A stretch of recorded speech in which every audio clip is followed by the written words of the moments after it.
రీసెంట్‌గా 'ఫణిమంతు' అనే ఒక యూట్యూబర్ ఉంటారు. ఆ యూట్యూబ్‌లో కాంట్రోవర్సీ కామెంట్లు గానీ, అలా కాంట్రోవర్సీగా సంబంధించి ఒక సినిమాల గురించి నెగెటివ్ చేయడం గానీ, ఇలాగ రకరకాలుగా ఫన్ క్రియేట్ చేస్తూ వీళ్ళు కొన్ని వీడియోలైతే క్రియేట్ చేస్తూ ఉంటారు. అయితే దానికి సంబంధించి అది పక్కన పెడితే చాలా వీడియోలు చేశాడు. ఆ వీడియోలకు సంబంధించి ఎప్పుడు కూడా ఏది వైరల్ అవ్వలేదు. అయితే ఇప్పుడు రీసెంట్‌గా తన ఫాదర్ డాక్టర్‌కి సంబంధించి ఒక విచిత్రంగా వాళ్ళ ఫ్రెండ్స్ వీళ్ళు కొన్ని మాటలైతే ఆడుకొని అవి కాంట్రవర్సీకి సృష్టించే విధంగా వాళ్ళు క్రియేట్ చేయడం జరిగింది. అంటే వాళ్ళ ఇప్పుడు ఫాదర్ డాటర్ సంబంధాలు అవన్నీ మనందరికీ తెలుసు. ఒక తండ్రి తన కూతురు దగ్గర ఎలా ఉంటాడు ఏంటి అన్నది.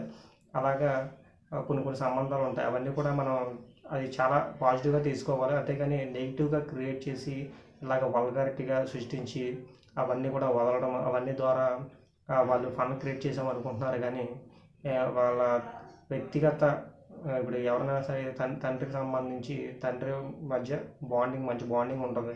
అవన్నీ కూడా మనం చూసిన తర్వాత మనకే చాలా ఒక మంచి ఫీలింగ్ కలుగుతూ ఉంటుంది.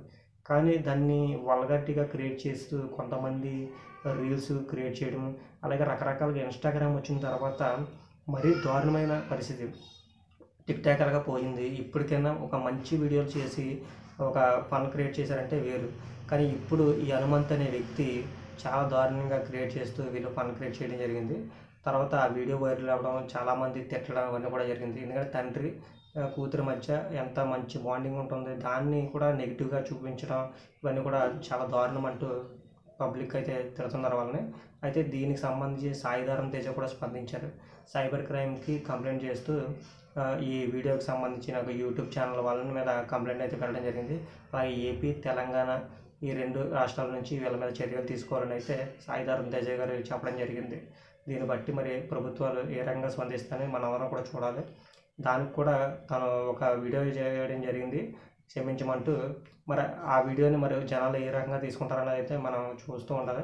ఎందుకంటే వీళ్ళు చేసిన తప్పు కాబట్టి ఇలాంటి వ్యక్తులు ఎప్పుడైనా సరే యూట్యూబ్ ఛానల్ ఉంది కదా అని చెప్పి ఎంతమంది పడితే ఏ రకంగా పడితే ఆ రకంగా కాంట్రవర్సీ కామెంట్లు క్రియేట్ చేయడం అనేది అయితే కరెక్ట్ కాదని చెప్పి వాళ్ళైతే ప్రతి ఒక్కరు కూడా పబ్లిక్ కూడా కోరుకుంటున్నారు. దీన్ని బట్టి మనం ఏం జరుగుతుందనేది చూస్తూ ఉంటాం.